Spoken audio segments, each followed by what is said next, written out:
तो एनिमे की शुरुआत में हमें कुछ फैंटेसी वर्ल्ड दिखाया जाता है जहाँ पर कुछ क्रिमिनल्स दो लड़कियों को परेशान कर रहे होते हैं, लेकिन तभी वहाँ पर बहुत ही पावरफुल आर्मर नाइट आता है और उन्हें बचा लेता है। ये नाइट ही हमारा मेन कैरेक्टर है। स्टोरी फिर थोड़ा पीछे जाती है। एक जापानीज गेमर गेम खेलते खेलते सो जाता है और जब उठता है तो खुद को एक गेम के कैरेक्टर के अंदर पाता है। उसका कैरेक्टर एक ओवर पावर नाइट है जिसका नाम आर्क है। सबसे बड़ी प्रॉब्लम यह है कि उसकी असली चेहरा एक स्केलेटन है। आर्क रियलाइज करता है कि उसके पास गेमिंग वाली पूरी स्किल है। उसकी मैजिक और स्वॉर्ड स्किल बहुत ही ज्यादा पावरफुल है। अगर लोग उसका स्केलेटन फेस देख लेंगे तो लोग उसे मॉन्स्टर समझेंगे, इसीलिए आर्क हमेशा अपने फेस पर एक हेलमेट पहनता है। आर्क एक नेरवी टाउन में पहुंचता है एंड वहां पर उसे पहली बार इल्वेस एंड फैंटेसी रेस दिखते हैं। एक इल्फ लड़की को देखकर वो काफी एक्साइटेड हो जाता है क्योंकि उसे अब कंफर्म हो जाता है कि वो सच में एक फैंटेसी वर्ल्ड में आ चुका है। पैसे कमाने के लिए आर्क गिल्ड में जाता है और लाइसेंस लेने की कोशिश करता है। गिल्ड उसे एक टेस्ट देती है, किसी मॉन्स्टर या क्रिमिनल को हराओ। आर्क जंगल में जाकर एक मॉन्स्टर को डिफीट कर देता है क्योंकि वो ऑलरेडी काफी स्ट्रॉन्ग है। टेस्ट कंप्लीट करते वक्त आर्क देखता है कि कुछ बंदे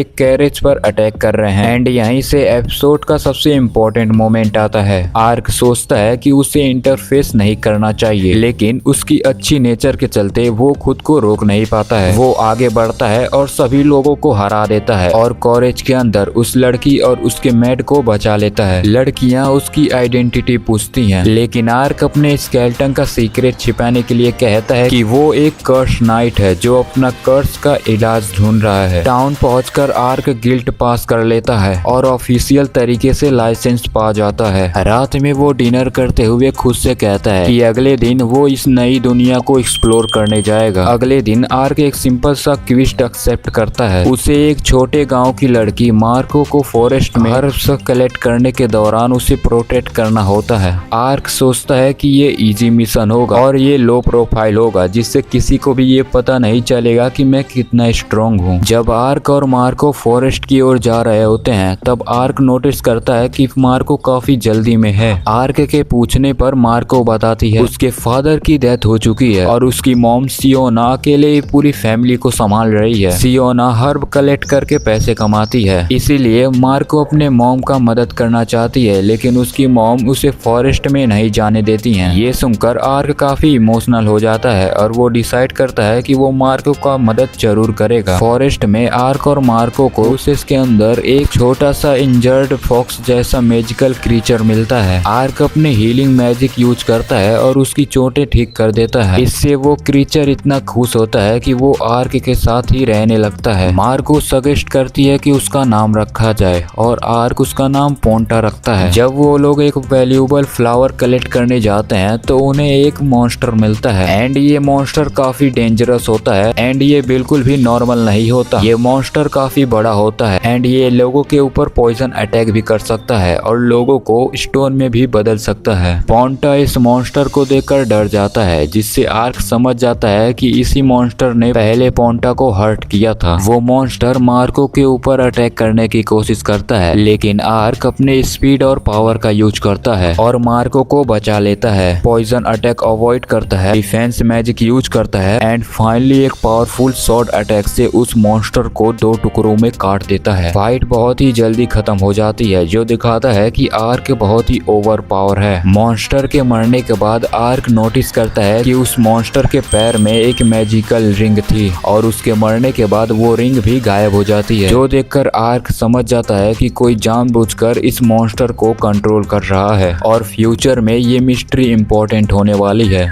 आर्क नहीं चाहता कि लोग जाने कि वो कितना ओवर पावर है, इसीलिए विलेज में आर्क किसी भी विलेजर को नहीं बताता उसने एक जाइंट मॉन्स्टर को मारा है। वो बस एक जाइंट बोर लेकर विलेज में आता है और विलेजर्स को वो मीट दे देता है। सभी लोग खुश हो जाते हैं और मार्को भी सेफली अपने मदर के साथ वापस चली जाती है। रात के वक्त कुछ सोल्जर्स एक बड़े मॉन्स्टर को डिफीट करते हैं एंड उसी दौरान उन्हें एक मरा हुआ मॉन्स्टर मिलता है जो हमारे मेन कैरेक्टर ने मारा होता है एंड वो सोल्जर ये देखकर शॉक हो जाते हैं कि आखिर कौन सा इतना स्ट्रॉन्गेस्ट वॉरियर है जो इतने बड़े मॉन्स्टर को एक ही स्ट्राइक में दो टुकड़े में कर दिया है। फिर अगले दिन हमें किंगडम्स के कुछ बड़े नोबल्स क्रिमिनल्स दिखाए जाते हैं, जहाँ पर रिवील होता है कि इल्फ किडनैपिंग और सेल्फ ट्रेड भी इसी प्लान का हिस्सा है, जिससे हमें पता चलता है कि आर्क जिस दुनिया में आया है उस दुनिया के सरफेस के नीचे भी एक डार्क पॉलिटिक्स चलती है। आर्क एक केव में छुपे बैंडिट्स को खत्म करने जाता है। जैसे ही वो केव क्लियर करता है, अंदर ही उसे कुछ खाली केजेस मिलते हैं। पहले तो वो उन पर ज्यादा ध्यान नहीं देता और ट्रेजर लेकर बाहर निकल जाता है, लेकिन उसे पता नहीं होता है कि वही केजेस इल्फ कैप्टिव्स के रखने के लिए यूज किया गया था। जैसे ही आर्क उस केव से बाहर निकलता है, तभी एक स्ट्रॉन्गेस्ट इल्फ सोल्जर उस पर अटैक कर देता है। इस वॉरियर का नाम है एरिना ग्लैंस। एरिना सोचती है कि आर्क भी बैंडिट्स और इल्फ किडनैपर के मेंबर में से है,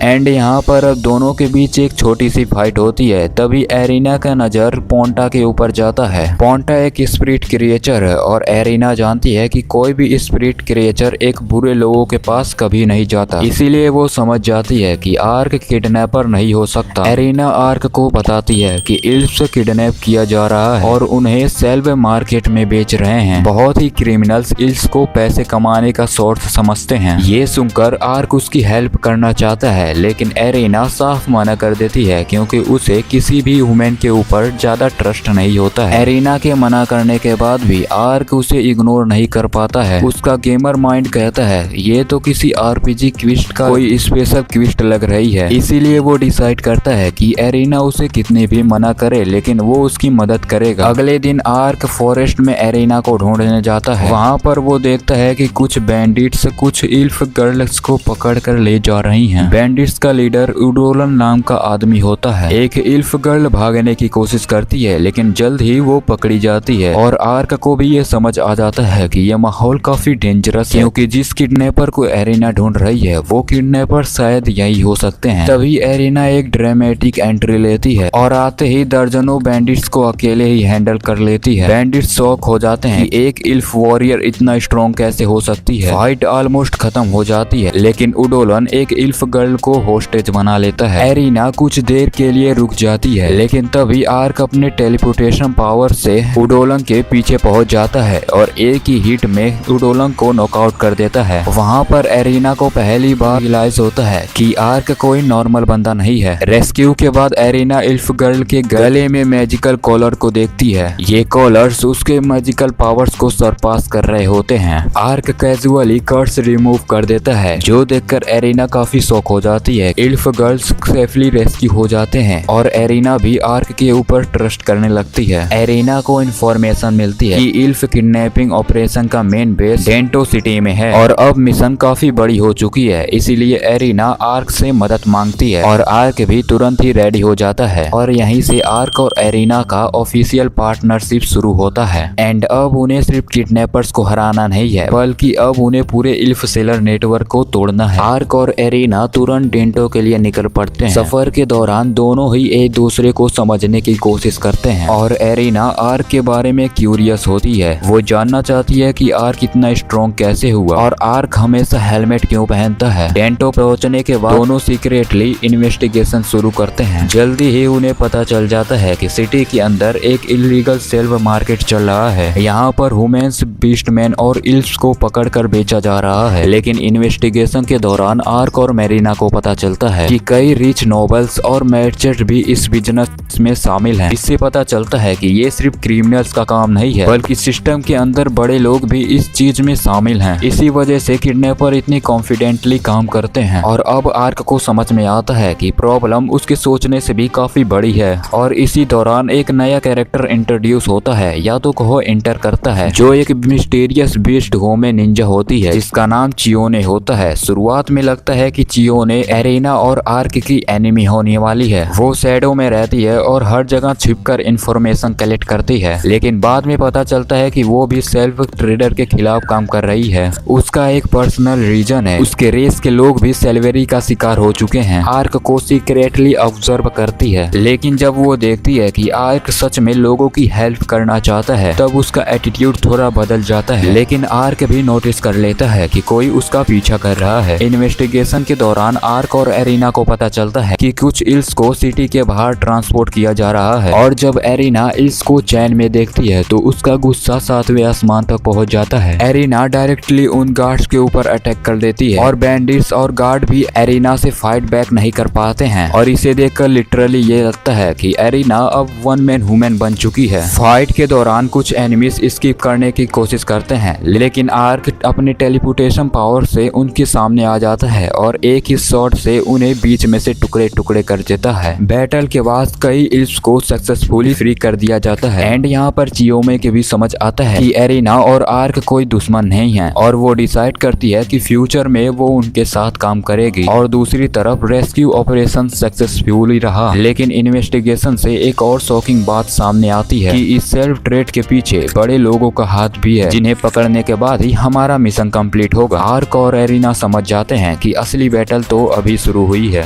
एंड अब एरिना आर्क के ऊपर पहले से ज्यादा ट्रस्ट करती है। लेकिन एरिना के दिमाग में एक सवाल अभी भी घूम रहा था कि आर्क आखिर है कौन, क्योंकि कोई भी नॉर्मल वुमेन इतना स्ट्रॉन्ग तो नहीं होगा। आर्क के पास इतनी कमाल की पावर आई कहां से एंड वो हमेशा अपना फेस छिपा कर क्यों रखता है। बाद में कि एरिना आर्क का फेस देख लेती है और वो काफी शॉक होती है। पहले कुछ सेकंड के लिए एरिना कंफ्यूज हो जाती है कि उसे क्या रिएक्ट करना चाहिए, लेकिन फिर वो याद करती है कि आर्क ने काउंटलेस लोगों की मदद की है और काफी लोगों की जान भी बचाई है, किसी भी इनोसेंट को हर्ट नहीं किया और हमेशा ही दूसरों की मदद की। आर्क का सबसे बड़ा फियर था कि अगर कोई उसका फेस देख लिया तो लोग उसे मॉन्स्टर समझेंगे, लेकिन एरिना उसे रिजेक्ट नहीं करती एंड ये आर्क के लिए काफी इमोशनल मोमेंट था। लेकिन इसके बाद आर्क और एरिना का पार्टनरशिप और भी स्ट्रॉन्ग हो जाता है। अब इनका ये मिशन तो यहाँ पर कंप्लीट हो जाता है, लेकिन नेक्स्ट मिशन इनका होता है सेल्फ ट्रेडर के मास्टरमाइंड तक पहुंचना। फिर हमें बाद का सीन दिखाया जाता है जहाँ पर आर्क पहली बार इल्फ्स के होमलैंड पहुंचता है, जहाँ पर उसे एरिना के फैमिली और इल्फ्स एल्डर से मिलना होता है। एरिना आर्क को अपने पेरेंट्स से मिलवाती है एंड यहाँ पर आर्क सोच रहा होता है कि अगर इन्हें मेरे सीक्रेट के बारे में पता चल गया तो ये तो मुझे विलेज से ही बाहर निकाल देंगे। लेकिन सरप्राइज का बात ये होता है कि एरिना के मॉम डैड को पहले से ही उसके सीक्रेट के बारे में पता होता है, फिर भी आर्क को दिल से वेलकम करते हैं। आर्क ने विलेज को बचाया था, इसीलिए लोग उसका रिस्पेक्ट करते हैं। एंड फिर इल्फ काउंसिल की मीटिंग होती है, जहाँ पर एरिना और उसके फादर इल्फ काउंसिल के सामने सेल्फ ट्रेड का इशू उठाती हैं। वो बताते हैं कि इल्फ्स किडनैप होते जा रहे हैं और 400 साल पुरानी इल्फ और ह्यूमन की दोस्ती दुश्मनी में बदल रही है।